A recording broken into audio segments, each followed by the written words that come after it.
Welcome to the Uplift, where we are uplifting our lives, uplifting each other, and uplifting our communities together. Thank you for joining myself, Cy Herrera, and Tessa Savala here, two women, two attorneys, doing it our way, and inviting you here each week to share in on the stories, advice, and life lessons we've picked up along our journeys that keep us uplifted, and that will hopefully do the very same thing for you. Now buckle in and let's get ready to be uplifted. Hello, this is Tessa, and as always, I'm joined by the lovely and wonderful Cy. Hello. Good to hear you, Tessa. Good to hear you. So this week I've been thinking about like self-care or self-appreciation or appreciating others or encouraging others to have self-care, and it came to me because I was working on this really like mentally intensive project that required me to take hundreds and hundreds of pages of information and condense it down to a page, right, for various audiences. So it's like took a lot of brain time and it was tedious. And in the middle of it, I was like, I need a nap. And I did it. I took a nap. And afterwards, my brain was functioning so much better, right? Like I had exhausted all my resources. I took a pause, took a nap, and then bam, I was back. And I'm like, I think too many of us just like keep on pushing through with that whole we have to be everything for everyone. And we're usually so much better about protecting other people's time and appreciating other people and encouraging them to stop and pause and recharge. But do we do it for ourselves? Do you think you do it enough for yourself? Easily no. That's an easy no for sure. But I mean, Right, the way me you too. frame it, yeah, the way you frame it is so interesting too, because it's kind of like the same concept of, what advice would you give your best friend versus what you tell yourself with the negative thought. And Right. it's the same thing as like, how would you respect someone else's time and health, really, right? How would you Yeah, be mindful of their wellness? And comparison how you're mindful of your own, and that is a challenge, isn't it? it is. I'm thinking about like these countries, Spain and Portugal in particular, that have like passed laws that say it is illegal for your employer to contact you when you are off after 5 or 6 p.m. whenever your day ends. On the weekends, they cannot contact you unless like the building is burning down. Granted, I Yes. don't ever see that happening in the United States, but right, like we should do that. We should protect other people's time and we should protect our own time because my little experiment with a nap paid off, right? Like imagine Mhm. if I gave myself like more self-care time during the weekend. What could I accomplish? Absolutely, and also just your health. I mean, Yeah, oftentimes we think about it in terms of productivity, which is, important to people, but also I feel like we just don't prioritize our health, period. so I mean, true. it's And it's you're just right. like it's like we're like, "Okay, let's just, what can we do to make these things do these things better, faster, more successfully?" And it's like health is not even on the radar, and it's just so interesting because, I don't know, I was just listening to a podcast, this weekend where they were talking, kind of about the long-term effects of like, glucose spikes in particular, which seems unrelated. But for me, it was interesting because it was like, we do things health wise that we know are not good for us. And it's like, it's just interesting that we could do something like you said with your nap, where it's like you did something that mitigated, the Hmm. overall strain and stress of this work. And it's not like you won't experience any of that strain or stress. You're still doing this hard work, this tedious work, right?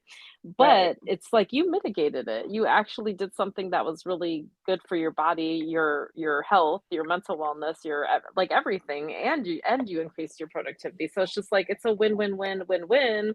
Um, and we don't think like that in I general. don't. I mean, I get that it's cultural and I get that it's been so ingrained for so long. And I'm Mhm. hoping the pandemic would change things. And I think it has, like Yeah, yeah. incrementally. But are we slipping into old habits? Do is there a certain type of employee or boss or person who still thinks that Mm, it's all about productivity, which obviously harms your yeah, self-care, harms your mental health, and in the end, I think harms your productivity, right? Because yeah, no human can function at 100% right, productivity yeah. continuously.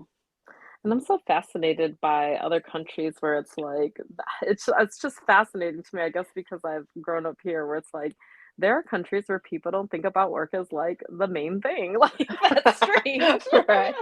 and interesting to me. Like I remember learning about I think it was Italy where people were just like yeah, like you don't really ask people like you don't the first thing you ask them is not what do you do and it's all about work and they were like that's Right. just people will be like I remember this sticks out to me, but they were like, people will just be like, "Yeah, I'm employed." Like they don't even get into like what they do or what they don't care.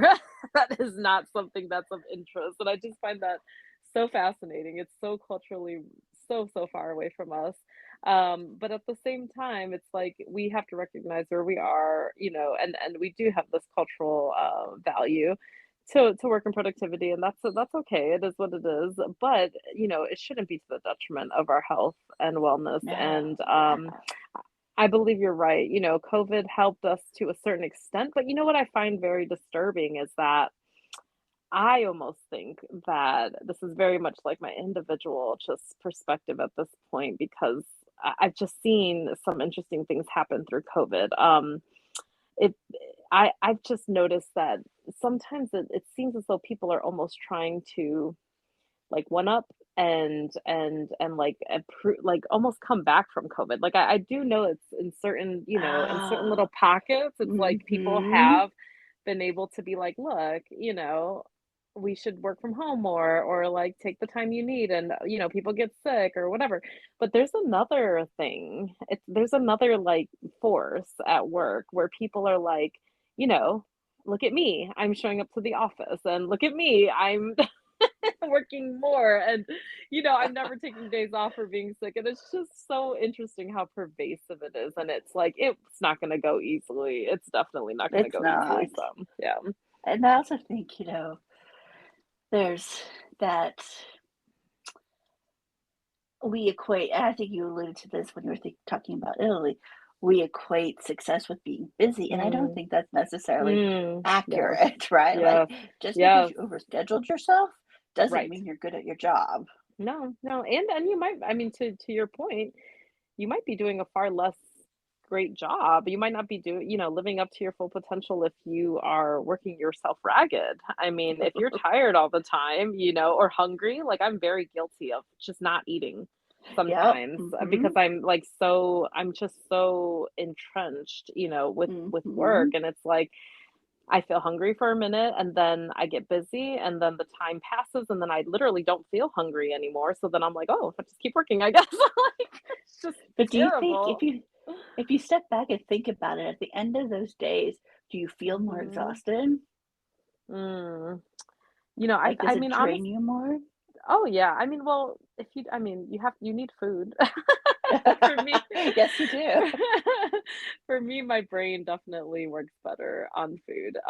But it's just so interesting because your body is amazing. Like, your body can do things, but it doesn't mean Mhm. it's good, and it doesn't mean it's optimal Right. for sure. It's just like it goes into survival mode and it's like, "Okay, if this is what we have to do," but it's like, why are we always playing the Hunger Games? Or, like, why are we always, just pushing ourselves to the brink? It doesn't make any sense, and, you know, I don't even know if we should take it here, but I always just think of, like, the larger questions, like, the bigger questions of, like, how we're setting ourselves up for success or failure, and it really does come down to cultural values, it really does, because, it's hard. I'm just gonna say, like, it's hard, we're talking about do we prioritize our health and our wellness? And it's easy for me to say no because it's really difficult to do it, right? It's not like it's easy. Yep. Nothing in our culture makes it easy. Nothing in our culture makes it convenient. Nothing in our culture makes it feel accepted or even expected. It's not there for me, anyways. My experience is that it is not there. Even when I'm working with great people who care about me, it's like the world is not set up where, there's just like healthy food and snack and, breaks and I don't it's just not there. It's not set up in a way where you don't have to think about it. We have to think about it. That's what I find really interesting. I completely agree. I read two separate interviews this week with different CEOs. Mm. One was, you know, now Austin native Elon Musk, who wanted his workers to be like workers in China and work for 3 days Mm. straight, which Oh, I, Lord. I have no words for this. The I don't other yeah, I'm like, "What?" The other was the CEO of Lowe's, who Mm. doesn't take working lunches because he says they are not productive, but he orders lunch in and has meetings in his office. And I was Mm. like, but his point was, I'm going to get out of the office by 5:36 so I can go home and Mhm. enjoy my home life. And Right, that right, was his right, right. priority, right? And I'm like, Mhm. wow, to have that power. But we should also note, I think these two men came from two different cultures, right? Elon Musk growing up in South Africa and has this, I think, a very colonizing kind of mentality. Mm. And Mhm. the CEO of Lowe's, who is a black man, I believe, from the South. Totally different life experiences, right? And the Mhm. way they protect the way they treat other people and the way they protect their personal time reflects those two different cultural upbringings. And it was Right. fascinating to me because they were so diametrically opposed to each other. And it wasn't a situation where they were challenging each other. It was two different Right, right, right. interviews. I'm like, wow, Yeah. But divided they're in still this country on responsible like, they have the same responsibilities, right? Like, they have the same exactly. responsibility to their stakeholders, to their employees, like, they're board whatever, like, they both have the same objective of, I mean, Hmm. making money in this capitalist society in the same type of role and position, so it is fascinating. It is. And one of them, I thought the Lowe's interview showed that he respected his employees more and his Mhm. employees' time. Like he made choice and had the intent to invest in his humans, right? Like it was Yeah. important to him that all his people had their lives and felt safe, secure, and that their mental health and physical health was to the best of what they wanted. I have Whereas a yeah. the other was very Mhm. much the business came first. Well, yeah. I mean, and that's, even that is such an interesting statement to say business comes first because your business is made of people. Your customers are people. Right. Like everything is people. So like I'm very Yeah. confused. I mean, I don't even know how I grew up in this like in this because I don't agree with it in a lot of different ways. Even Ford, I mean, even Ford who like championed the efficiency model, right? Like his whole thing was like, let's get efficient, let's have an assembly line. He made that, I think. um, Yeah. even he was literally like, he was one of the first people I just seen to implement the 40-hour work week in the United States Which is before it totally was made up. federal law. Right, Yeah. it was totally made up, it was totally arbitrary, right? But he was the Mhm. first one to do it because he was like, "I need people to have, like, leisure time and more money so that they can buy more of my cars or whatever," and I'm just like, it's so interesting, all the different perspectives that can come out, but at the end of the day, I have a practical, very, I think, pragmatic question, which is just, when is it enough? Like, I just I'm serious, like, I Mhm. want to know, I just don't understand, like, capitalism is so intriguing to me, the whole thing and, like, all of the cultural things to me that we're talking about are very much, tied into the value system of capitalism and colonialism, if we wanna take it that far, but I just don't like, I'm literally want to know, like, when is enough enough? Like, how much is enough? Because here's the thing, like with what Elon Musk said, what he's like literally the richest man in the world or whatever. I mean, Right. it's not enough yet. Like, when would it be enough? And, if you're playing a game, and sometimes I feel like our brains are just kind of, I don't know if they're hardwired or if it's, the cultural capitalism type of mentality. I think it's the latter more so than the other. But if your game is that you want to just keep pushing and pushing to increase efficiencies and increase productivity and therefore increase profits, and you literally don't even consider the human element, then yeah, all of this makes so much sense. It makes sense that these are our values, our cultural, habits, like all of this makes so much sense. But I just don't understand like where the human element is for me. I am obviously on the other side of the spectrum. I just think we should be working to enjoy life. Like that should be the thing. It's like we should be working just enough so that we can enjoy life more. Like that's how I think of things, but it's just very different than other people, I guess. And um I'm fascinated by the fact that we don't have any clear goals as a society of what Right. productivity is because, if you look at the data, it shows that productivity has freaking skyrocketed. Like we're killing it. I Right. mean, the United States is not, we are not being lazy. People talk crap about people who are doing the quiet quitting and all of that jazz. And I'm just like, yeah, well, when is it going to happen? Because literally we've been working on all of these technologies and all of these efficiencies and all of these models to get more and more and more efficient. But for what? So that we can work more? I mean, it's just so confusing to me.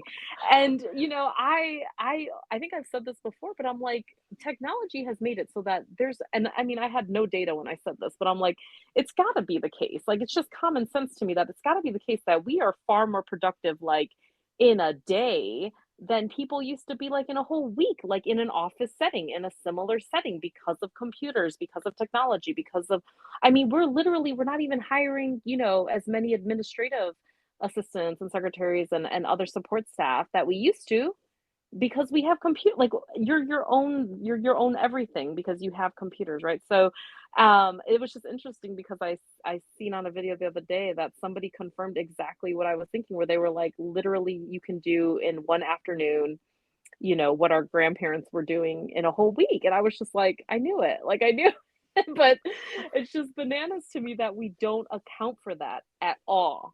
We don't I kind account for it at all. Not to pull out the Swedish card, but I kind of think that maybe in the United States we all have Stockholm syndrome, right? Like we have fallen Mm. prey to this idea that we have to be productive, we have to be busy, Mhm. and the only way to achieve success is to, have the McMansion. Yeah. And But I mean, it's even all if you just get so that, bizarre. that's why my question is, when is it enough? When is it enough? Because even when you get the Yeah. McMansion, then you're like, okay, well, maybe I made like $1 million, but like, how do I become a multimillionaire? And then literally, I've seen multimillionaires looking at billionaires like, ooh, you know Hmm. what I mean? Like, I just like, when is it enough? Like, it's never enough, and that's what's so fascinating to me. But I'm also like, I'm also asking a serious question of like, can we as a society, not that anyone's listening to me on this as a whole, but I wish that there was some way to have a conversation about, not even when is it enough, but like how are we going to prioritize human life and really like, the enjoyment of life um over just like literally senseless, endless profits. I mean, I am all for people being wealthy. I truly am. I am not a person who, just hates people for being wealthy. I'm really not. I want more of my people specifically to be wealthy. I love that for us.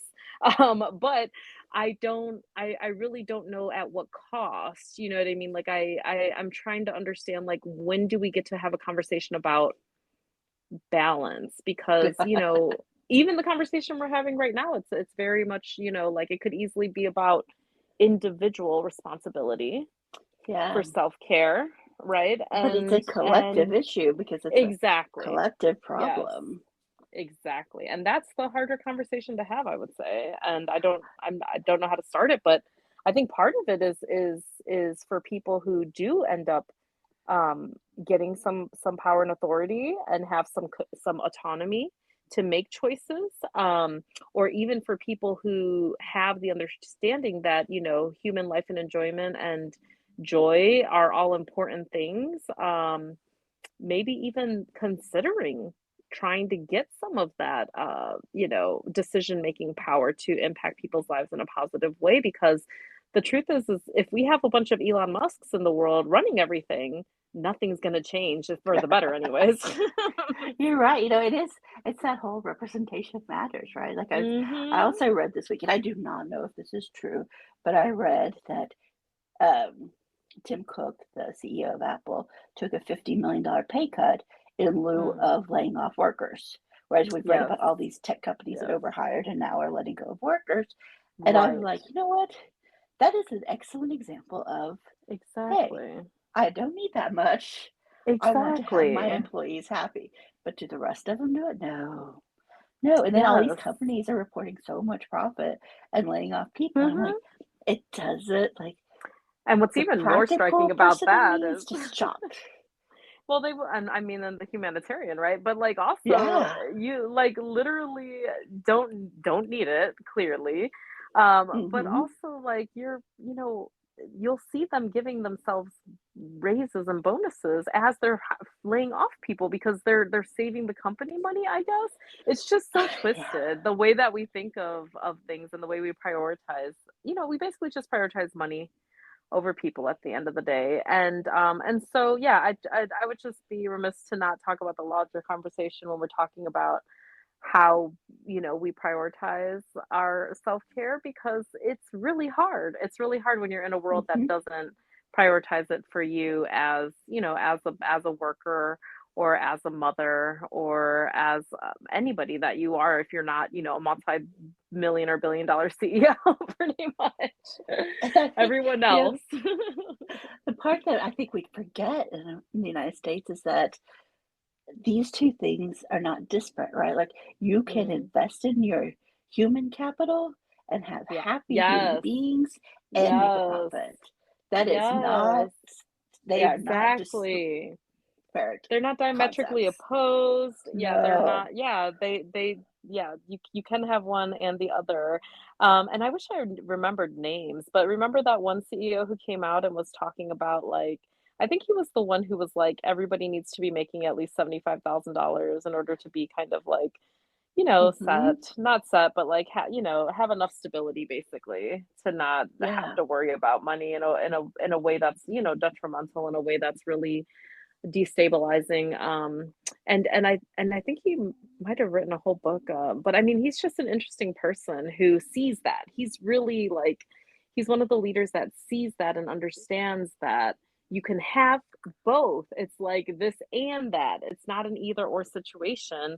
And I want to explore like how do we spread that some more because if we Right? could then I think individuals would have a far easier time prioritizing themselves and not getting all of these messages and signals that like you're not a good person, basically, unless Yeah. you're doing this all day long in martyrdom. And that doesn't make for a healthy, happy society, right? Like Exactly. we prioritized people more Hmm. over instead of prioritizing only profit, we would have a happier, healthier, Hmm. and profitable society. Yeah. You know what? Let me pose something that is very personal to me, but I know other people feel the same way. Um, I think I know the answer, and part of it is just what we talked about, but I literally feel better when I'm working than when I'm not. Mhm.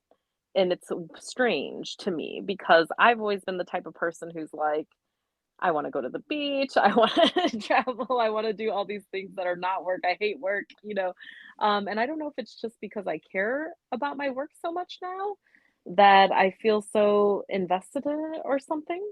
Um, but but I really think it's an interesting phenomenon because it's not like I'm working because I'm scared of somebody thinking, "Oh, I'm not doing enough," or because I want a promotion even, or because I'm trying to get some recognition.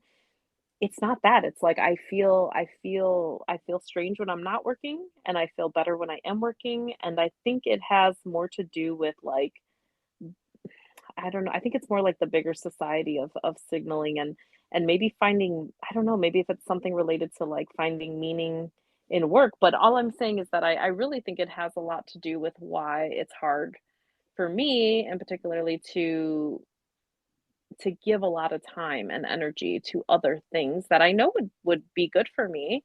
Um, I don't do them because I default to work and it feels good to work for me. So what's up with that? Yeah, as a person who's very similar to that, I Mhm. have noticed, and this is so horrible to admit, that eventually it's like you want to feel more about Mhm. and feel better about the work. And what I Yeah. think realized this weekend or this week was that to get to that more level about feeling even more in love with my Mm, work mm. required the self-care. Like, it Oh, required the pause to get to that next level of mm. fulfillment and enjoyment from my work. But see, even in your example was you were basically exhausted and you needed a Yep. nap. And so your body was like, we're going to take a nap. And I can Mhm. relate to that. Like, I have no problem. Like, I know people who like take pills because they need help going to sleep at night. I'm like, honey, that is not me. I will work. I will work and my body will be like, it is time. Like I will go straight to sleep and I will have a full night's sleep if I'm not interrupted. Like, I have no issue with that whatsoever. What I have issue with is like, and I don't even know that I have to do this for it to be self-care, but it's like I have an issue with taking like a whole 1 to 2 days off and not thinking about work. Like it feels impossible to me. Do you experience that? Oh, yeah. Mhm. Like, I would like to say that I don't work on the weekends, but Mhm. I mean, considering my job is politics, reading news is Mhm. essentially Mhm. work, right? Exactly. Exactly. So it's hard to separate the 2, and Yes. information is so important to everybody's careers now, right? No matter what you're doing, Mhm. that we don't really stop, and, It I guess becomes so much of your identity too, right? Like, it I does. think there's some complicated stuff here. There's Yes. very complicated stuff, thinking back to Mhm. that question you said, from the Italian interview about whether Mm. you don't ask people what they do, and I have tried to adapt and ask people what's making them happy Yes. lately, Yes. and because it could be their work, right? And it's almost like allow them to choose if that's their answer, or Yeah, it is could be it their something else? grandkids. Yeah, it could Right? be their sewing circle, it could be their book club, it could be their charity work, it could be anything. It could be anything. Right? It could be their next door neighbor's tree that's blooming some amazing flower right now. I mean, who The knows what it weather, is? yes. Yeah. Absolutely, absolutely. I love But that. I also think for what you point out is we almost don't allow for that, right? We don't allow Right. for seeing that type of happiness because even in our cars driving home, we're thinking about work and what's on our agenda and what we need to accomplish and what is our to-do list and who projects do we need to get done and how And do if we you're turn that thinking off? that way, and when you're thinking that way, it becomes the way that you interact with other people. Like, I'm Yep. literally just reflecting right now and I feel so bad. I feel so bad because I just seen a friend that I haven't seen in so long over the weekend and I talked so much about work and then it was like when it was her turn to talk, she talked all about her work because that was like the thing that you know what I mean? Like that was the precedent that I set basically. And I didn't know how to talk about something else, which scares me, and it's sad because, like, we talk about this, like, we are trying to be conscious about this, and it's so hard, and it's like, literally, you just have a default and society, it's normal, so, like, not doing that or doing something else is actually, like, kind of against the grain, and it's very much like you have to fight against it very consciously, very intentionally, and very, tenaciously. Here's a question. So, because it is so ingrained in society, but Mhm. at the same time, women, Mm. LGBTQ people, people of color have been excluded from a lot of career advancement Mm. and have not had the same opportunities because of some ingrained cultural biases. And I think that's been shown from data, right? So Absolutely. Oh, yeah. is it important for us to talk about it, even Mm. though perhaps it might not be in our best interest for creating a communal atmosphere for self-care, but is it important because we haven't had the same opportunities. Yeah. Yeah.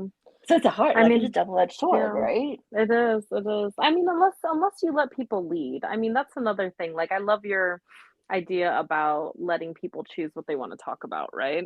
Because I mean, I think it is important to help people understand like when you put it out there, use your networks, like, take Oh, advantage of yeah. all the people in your circle. That's how you can get towards the goals that you have.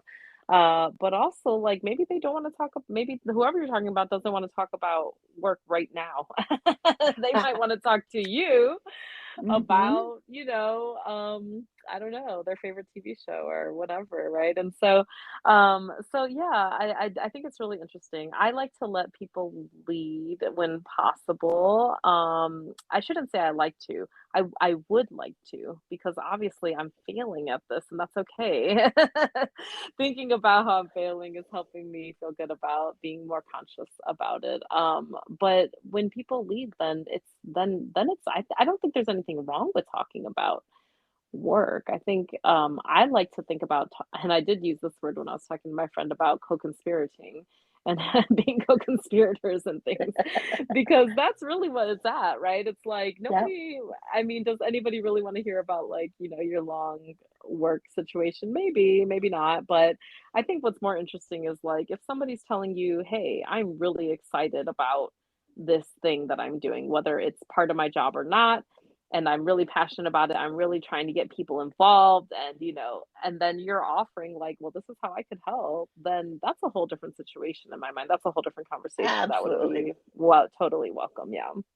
absolutely.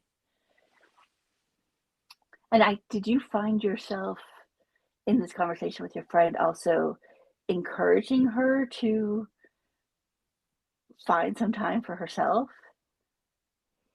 Or did you not think that Uh, that was appropriate I or asked, you know what, I necessary? did I didn't think it was necessary for that so far, but I did like start asking her about just kind of like her work culture because I find that to be an interesting topic. Yeah. Like when we're talking about work, it's like you can get caught in like the things that you are doing or the things you're trying to Mhm. accomplish. But I'm very fascinated right now with how everyone's office or everyone's team or everyone's work culture Yes. is very, very different, and Mhm. sometimes you find that they're very much the same, which I also find is extremely fascinating because I'm like, how did everyone become the same? Like how like how did this thing get so pervasive that it is a cultural norm even within these walls that no one is coming in and telling you how to be this or that, but yet they are, right? There's so many different signals. Like even in nonprofit work, it's like everyone's going for these same grants and the grant people have a culture and that culture,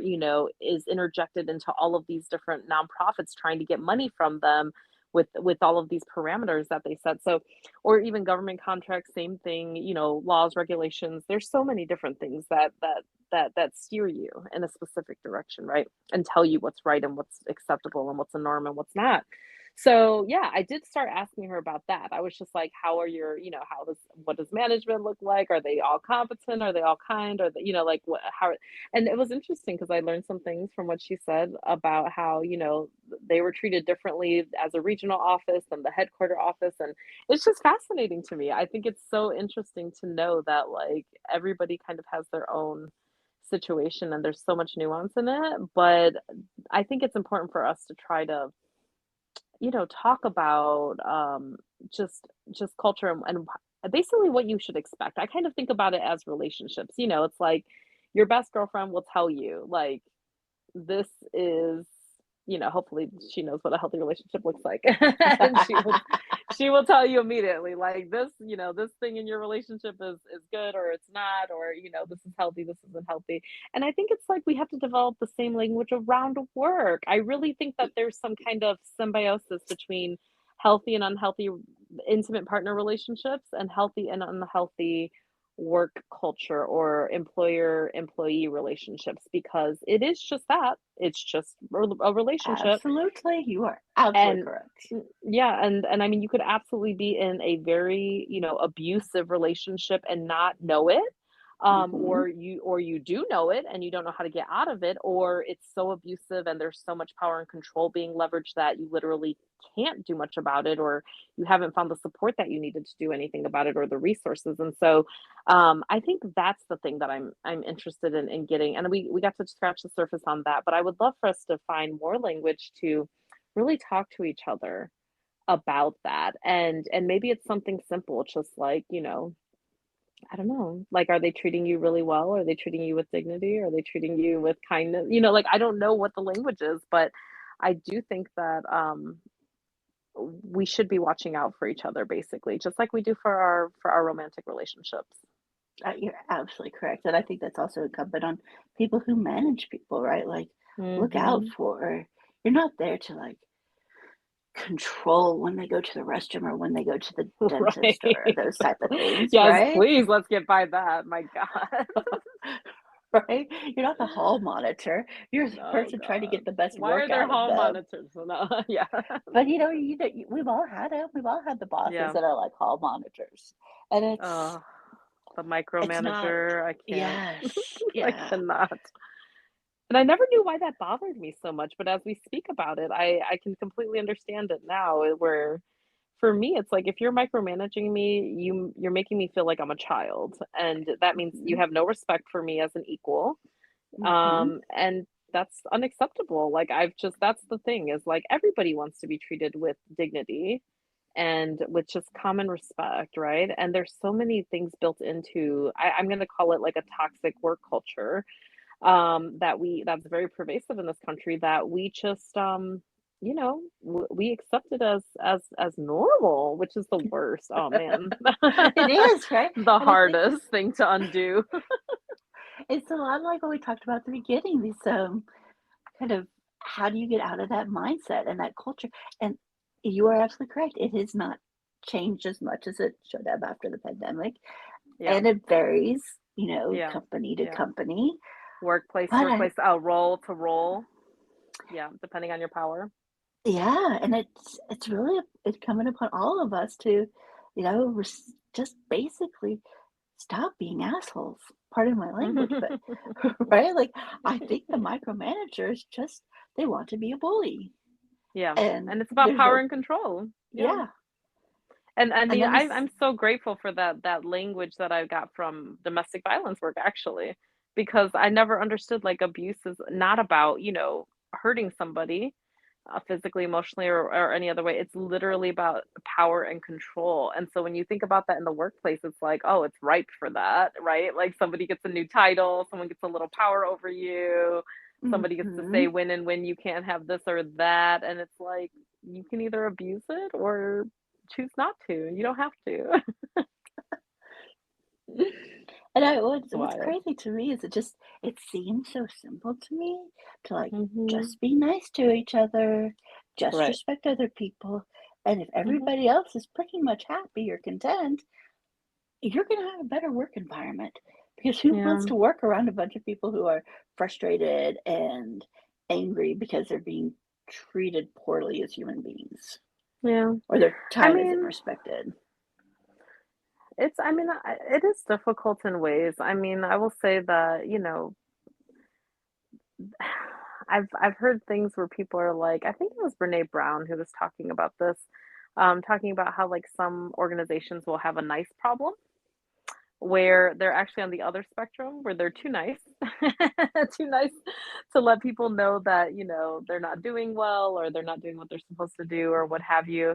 And I found that to be a very interesting conversation, because yeah, you kind of do need a balance in the workplace, right? Like everyone's there to do something, to accomplish something together. And the people who are just, wielding power and control over others to make themselves feel better, well, it's funny because as much as I can't, I disagree with and I abhor that there are abusers in the world. I always end up also like coming to a place where I'm like, yeah, but why are they that way? And we need to think about why they're that way. Like, if they're over here bullying other people, like, were they bullied? Are they trying to work their stuff out on somebody else? Are they trying to justify, what they had to go through by making somebody else go through that. Like, it's just such a vicious cycle, and it's so many interesting things there. But I will say this, I feel like, again, there are so many parallels between healthy relationships, healthy, intimate partner relationships, and work relationships, because, you could either be aggressive in your relationship and just exhibiting all these unhealthy behaviors, which lead to more unhealthy behaviors, or you could be assertive, because in every relationship there are going to be problems, whether it be work related or not. And having a healthy communication style and having a healthy way to resolve conflict, to me, is the answer. That's the answer. It's not about having a nice problem where we never talk about it, because that's also unhealthy. That's just on the other side of the spectrum where there's not communication now. Now we're just not saying anything. We're just letting the problem fester. I don't even know Um if that's a nice problem, though. To me, exactly. that's a Exactly. silence problem, not a Yeah. nice Yeah. problem. Exactly, and it really is that, and I mean, people will say nice things to try to, skirt around it, but basically the communication has broken down. You Yeah. don't even feel comfortable enough with each other to be honest and to be communicative at that point, which is just, again, not healthy, right? Everybody knows that a good, healthy relationship is, paramount on good, healthy communication. And Yeah. so to me, it's very, very parallel. It's very parallel.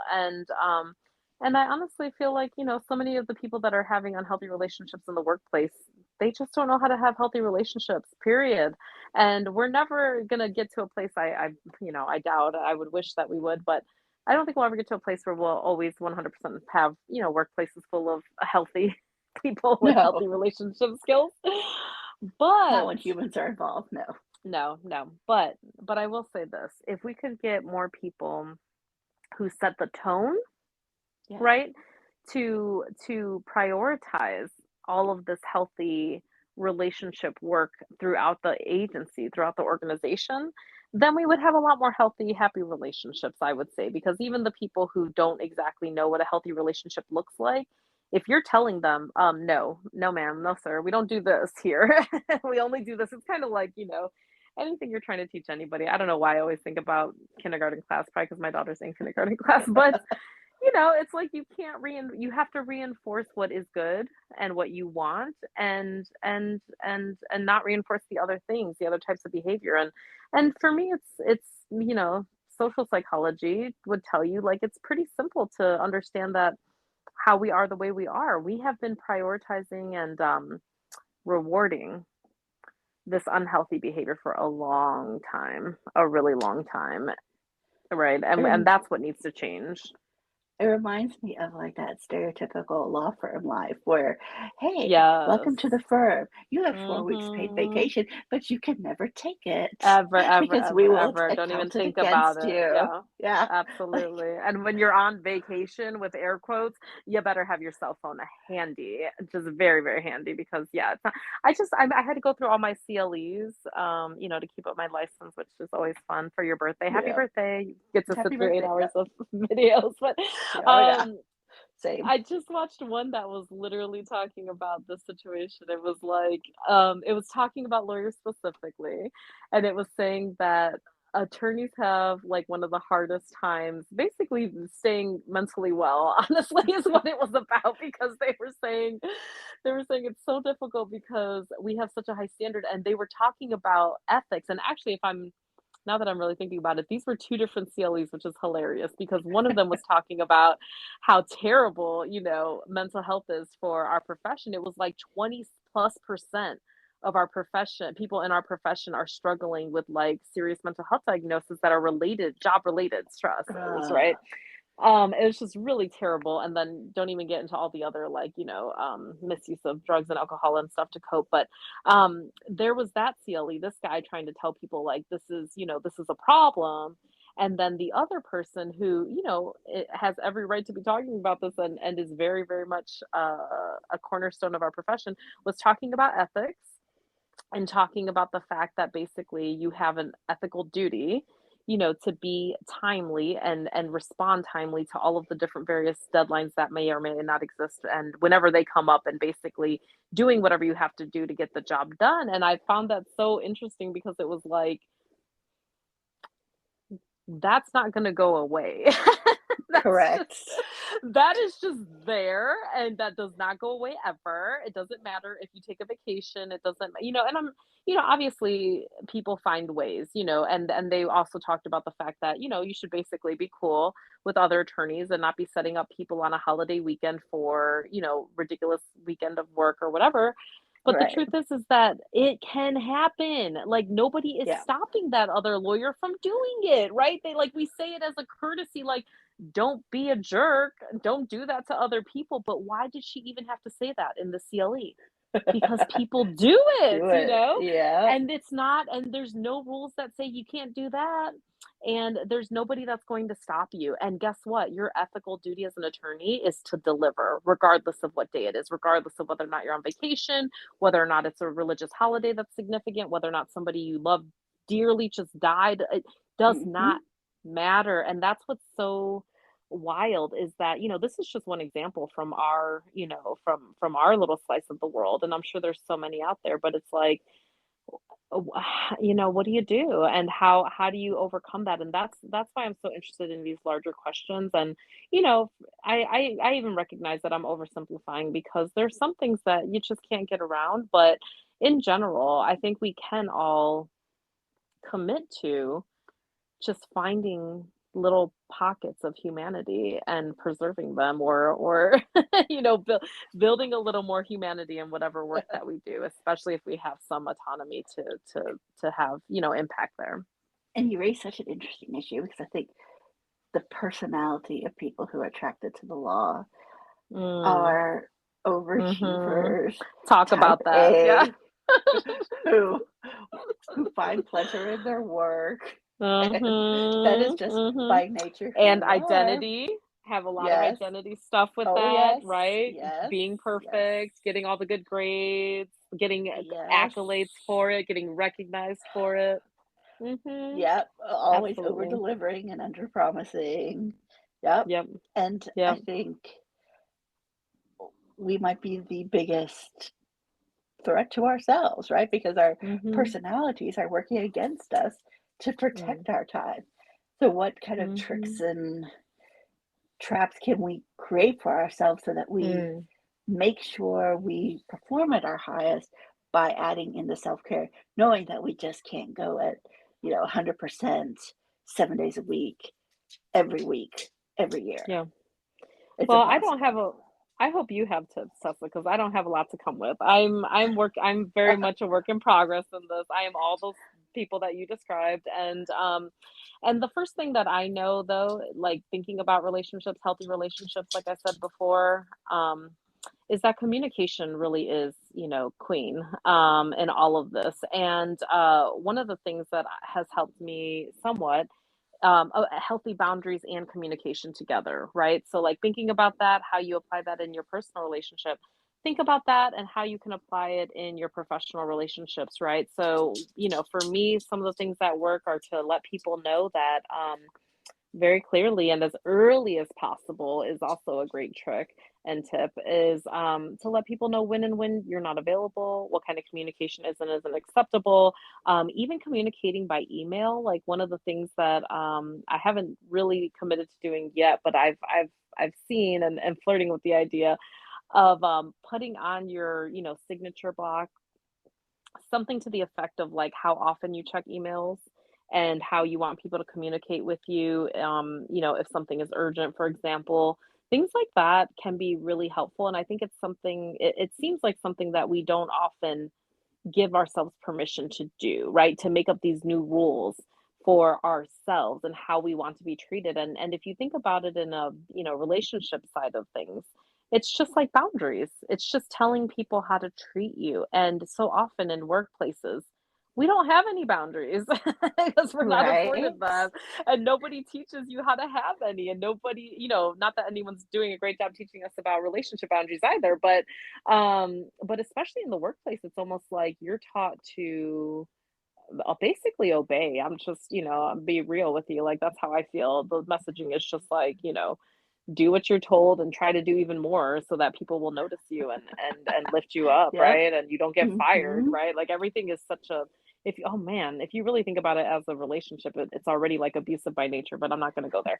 All I'm going to say is that we have opportunities. We have opportunities to make these workplace relationships a little bit healthier, and I think we can borrow a lot from our what we know about healthy intimate relationships, being communicative early on and often, reinforcing the boundaries that you setting your boundaries and then reinforcing them, being assertive or being, kind, without being aggressive, but being very clear about what is and isn't Hmm. acceptable. I mean, I think the language really is half the battle because so many times I find myself just talking to people who are struggling, with these different kinds of issues and I'm like, "Well, what if you say this instead?" And it's kind, right? It's professional. I always tell my sister, "You just gotta keep it friendly and professional." That's and Yeah. and and if you can do that and you can get your message across and still be friendly and professional about it,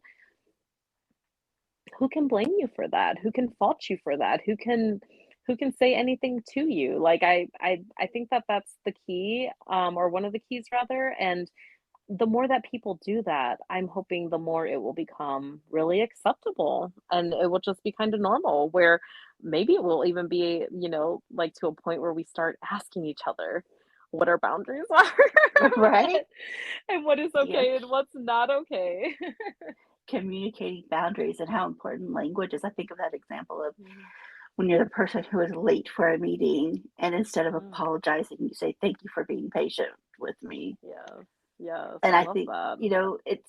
it's not apologizing for being a human being, because you know what? Sometimes people are gonna be late. And I think it's Right. also important not only to communicate boundaries to third parties, but also to ourselves, right? Like Yes. something I started doing that helped me was protecting parts of my schedule so that like some Mhm. administrative work in my business, I block off that time as opposed to giving it to other people who want that part of my time. Because Yes. I know that like to keep my business running, I have to do these things that even though I don't like them, I have to keep it on the calendar and do them. Mhm, mhm, and I wish But that we could get to a point where we, like, block off time just for our wellness. That's what I'm working towards. right. I haven't figured and I mean, Same. I've tried to do it at certain points where I'm like, "I'm gonna, meditate for this 15 minutes," and then it's like, "Oh, I'm still working on this other thing," and now that 15 minutes is gone. But, I'm very interested in this, like, system-wide stuff, and I don't know how we get there, but I could imagine that we could. I could imagine us like, going to different organizations, helping them set up something where the culture is really Mhm. conducive for wellness individually and collectively, right? And how Yeah. that would benefit everybody all the way around. Yeah, speaking of that, I read this Harvard Business Review piece this week that said, "What is the while it is helpful to provide meditation during the Mhm. day for an overworked manager, it does not address the collective problem that that manager has too many, subordinates, or there's Mm. too much work in that department." Mhm. Right? Mhm. Like you have to address not only the person, but you Mm. also have to address the system at the same time. And you're Love absolutely that. correct. It is not only protecting our own self-care and thinking about individual employee self-care, but it is also how do we create a Mm. healthy unit and a healthy system for ourselves and for our And that businesses. example, that one thing just sparked so many thoughts in my mind because I can imagine, going to a manager and even like challenging myself to be like, okay, I have the power to change the way that your, department works, the way that your team works, what have you. And I want to ask you, what needs to change? Where where are there, stressor points? Mhm. Where are their pain points, right? Like I could imagine different language I could use to try to get this out of people, but yet I could immediately imagine like people defaulting to, "Oh no, I can handle it. Yep. I can Mhm. do it." it's Mhm. challenging, but we got it, we're making it work.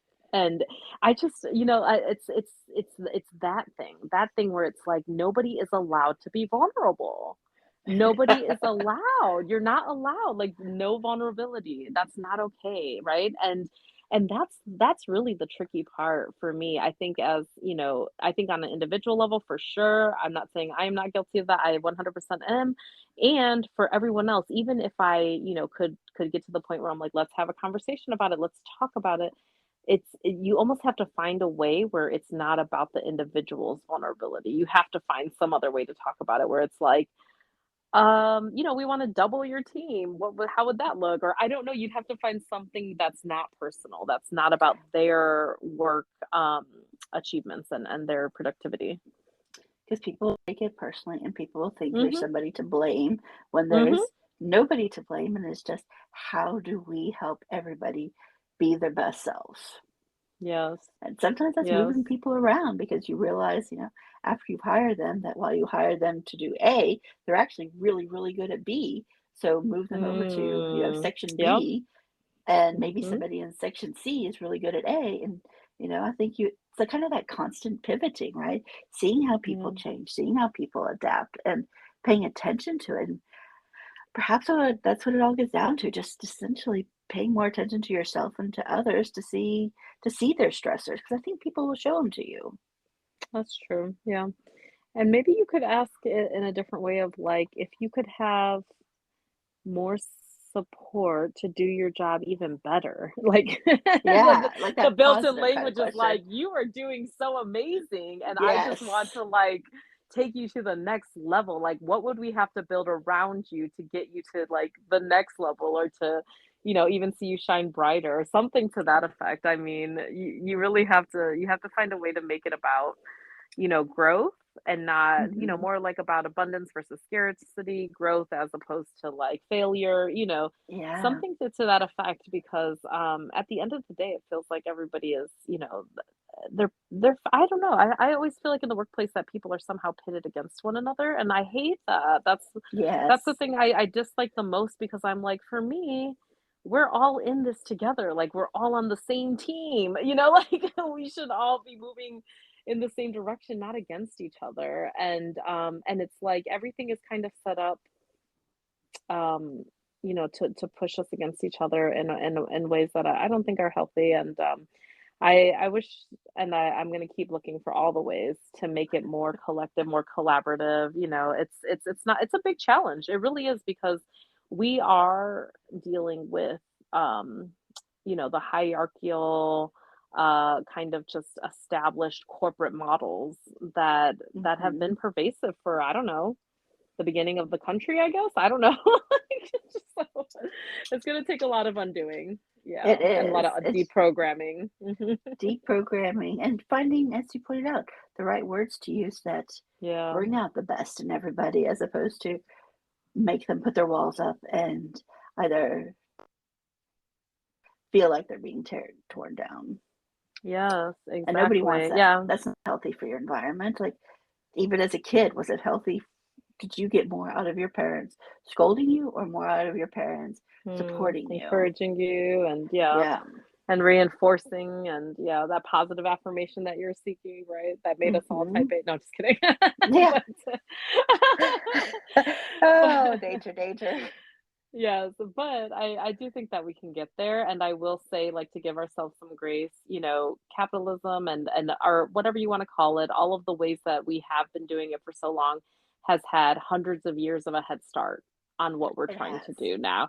We are working on something new, we're working on a new era where people feel like they can bring all of themselves, Mhm. and including their humanity, wherever they go, including in the workplace, and making it more collective in a way that just respects and honors everybody as actual human beings and the joy and dignity that they deserve in those spaces. And so it's not going to be easy, but I'm really excited. I really am truly excited that we're even having this conversation and that other people are having these types of conversations and that people are challenging themselves to think differently and to find new ways and to create new workplace cultures that are not about, enriching one person, but maybe they're about enriching society overall and, Hmm.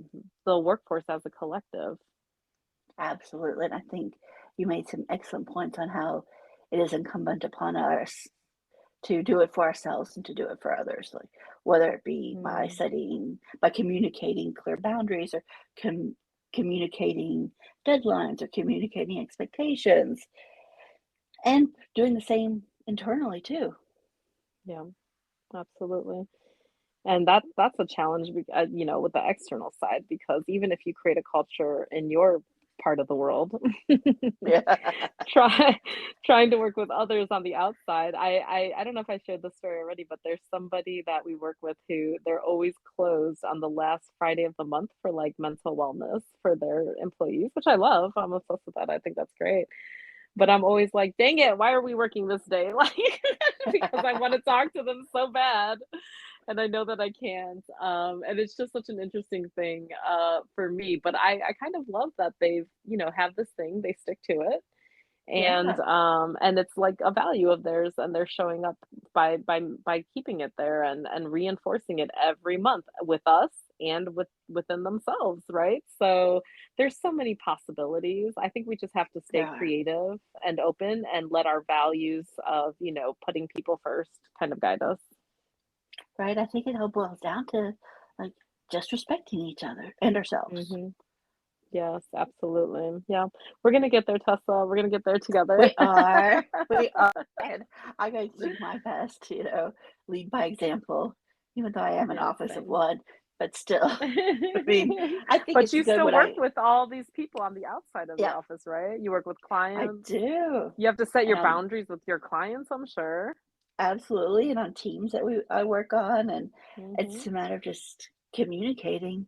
Hey, I'm on my way to a meeting, but I'm happy to participate in this call, as opposed to like showing up to a meeting. Because, as we all know, sometimes we're all overbooked for meetings that really should have been phone calls, or really should have been an email, or really should have been Absolutely. none of the above.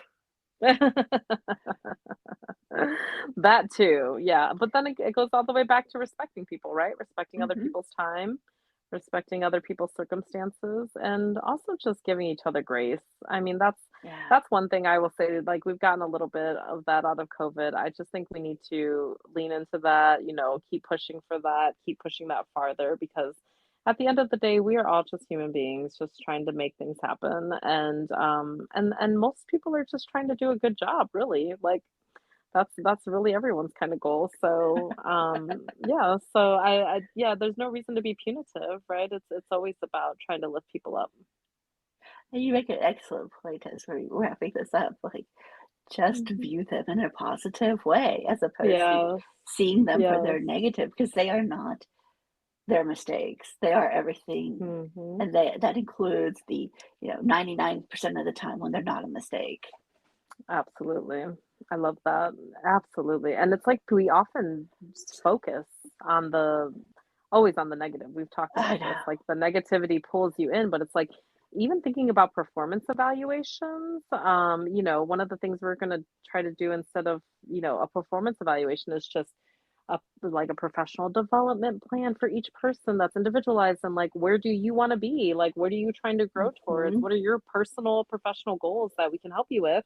And it's like, yeah, we're going to talk about your job and what you need to do for it, but it's more about, can we get you to where you want to be? Like, how can we support you in that?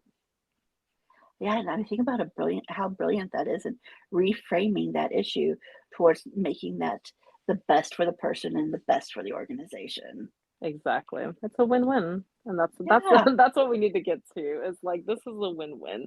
And we're not trying to sell less, less productivity, less profit, less Yeah. all of that for the sake of that. Like, and I mean, frankly, I probably would if it wasn't the case, but it is the case that it's actually a win-win. I believe in people first, but the truth is like you put people first, all the good things come from it. so Absolutely. so put yourself first, put other people as just human beings, put them in a positive light as much as you can. always give yourself and others the benefit of the doubt because we're all in it. We're all in it, just trying to get through it together. So I appreciate you, Tessa, and all of our listeners and everyone that's just working towards making the world a little bit, just a little bit nicer to live in together. So we can get there. Yes, and I think everybody who is working to see the good in people and see them for their positive Hmm. attributes and see the world for its good attributes because we are bombarded on a daily basis Mm. about all the bad. Oh, yes. And I think Oh, we all yes. need to ramp up the talking about all the good things because there's a lot of them. Yeah.